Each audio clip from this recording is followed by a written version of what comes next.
In the name of Allah, the Merciful, the Magnificent. Assalamu alaikum viewers. You're watching English with Muhammad Rafi Chaudhary.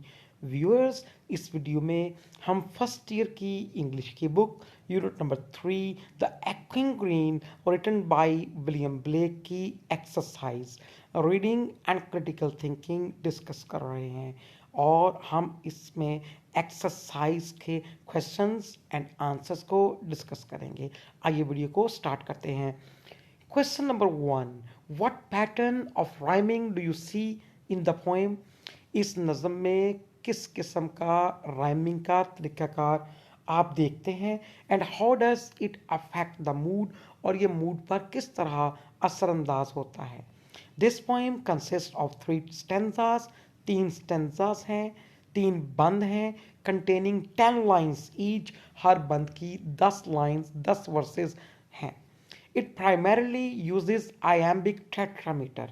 इस ये बुनियादी तौर पर इसकी जो बहर इसका मीटर है आयम्बिक टेट्रामीटर है। आयम्बिक टेट्रामीटर से मुराद ये है इसमें 4 जोड़े हैं और 4 जोड़े इस तरह के हैं, हर अनस्ट्रेस सिलेबल के बाद एक स्ट्रेस सिलेबल है, तो ऐसी बहर को हम आयम्बिक टेट्रामीटर बोलते हैं। It follows with certain variations, अगरचे प्राइमरीली इसकी जो राइम स्कीम है वो आयम्बिक टेट्रामीटर है, लेकिन बाज़ लाइनों में बाज़ जगहों पे हमें इसमें वेरिएशन भी मिलती है, एक आध अनस्ट्रेस्ड सिलेबल को ज़्यादा यूज़ किया गया है।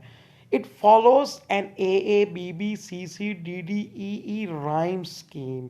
इस बात का मतलब ये है 10 लाइंस हैं, हर 2 लाइंस की राइम स्कीम सेम है, पहली 2 की सेम, तीसरी चौथी की सेम, पांचवी छठी की सेम, सातवीं आठवीं की सेम, नौवीं दसवीं की राइम स्कीम सेम है। तो viewers it creates a sense of joyful, ये राइम स्कीम इसकी ये खुशी का एहसास पैदा करती है।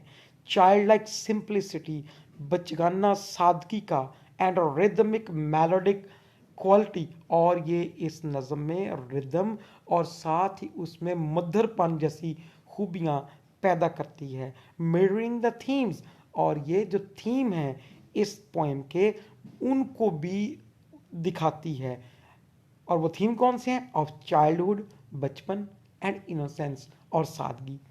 Question number 2, can you find examples of figurative language in the poem? क्या आप फिगरेटिव लैंग्वेज की कुछ मिसालें इस नज़म में से तलाश कर सकते हैं? If yes, what do they add to the meaning? तो ये मीनिंग में किस तरह इजाफा करती हैं, क्या इजाफा करती हैं? Yes, figurative language is used in this poem. इस नज़म में फिगरेटिव लैंग्वेज का यूज़ किया गया है। क्यों किया गया है? उसका answer, to make this simple poem a profound one. इस सादा सी नज़म को बामानिक बनाने के लिए, मीनिंगफुल बनाने के लिए। Various figures of speech are used in the poem to create figurative language. Figurative language को पैदा करने के लिए इस नज़म में मुख्तलिफ फिगर्स ऑफ स्पीच का इस्तेमाल किया गया है, और वो कौन कौन से हैं? दे आर एसोनेंस, एसोनेंस है उसमें alliteration, antithesis, symbols, similes, metaphors and personification, इनका इस्तेमाल किया गया है फिगरेटिव लैंग्वेज को क्रिएट करने के लिए। Next question, question number 3, what can you infer about the relationships or messages in the poem from the way the characters or elements are described? जिस तरह अनासर और किरदारों को इस नज़म में बयान किया गया है, आप इससे किस किस्म के पैगामात या रिलेशनशिप्स को इन्फर कर सकते हैं, अखज़ कर सकते हैं? The message of the poet is pretty clear. जिस अंदाज की सेटिंग है, जिस अंदाज की पोएम की राइम स्कीम है, जो फ्लो है लैंग्वेज का, क्लोकियल वर्ड्स का, शायर का पैगाम उनसे बड़ा वाजे है। He wants to convey the idea that life is the name of activity.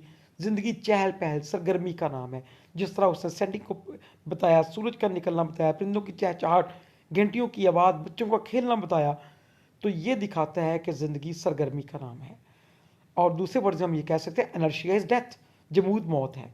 And those who live in the company of nature, और ये पैगाम भी देता है कि जो खुद फितरत की सोबत में लोग रहते हैं, चाहे वो जवान है चाहे वो बूढ़े हैं, enjoy every facet of their life, वो अपनी ज़िंदगी का हर दौर जो है उससे लुत्फ अंदोज होते हैं।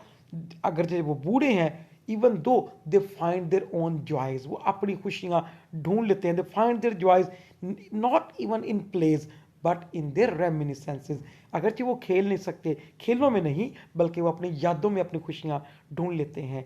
He also conveys the idea that the sun that arises, सूरज का तुलू होना वो भी एक पैगाम देता है कि क्या पैगाम है, जो सूरज तुलू होता है, टाइम कम्स, एक वक्त आता है, बट इट गोज डाउन, जब वो डूब जाता है, even without leaving it's trails, अपना निशान तक छोड़े बगैर।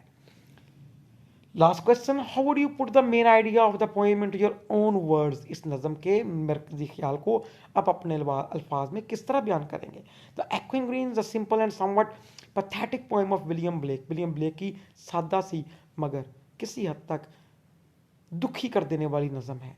It presents a sharp and stunning comparison between the echoing green and the darkening green, ये एक तेज़ और मोटिवेट कर देने वाला, तहरीक पैदा करने वाला मुआवजना पेश करती है सरसब्ज गूंजते हुए मैदान में और तारीख होते हुए सब्ज मैदान में।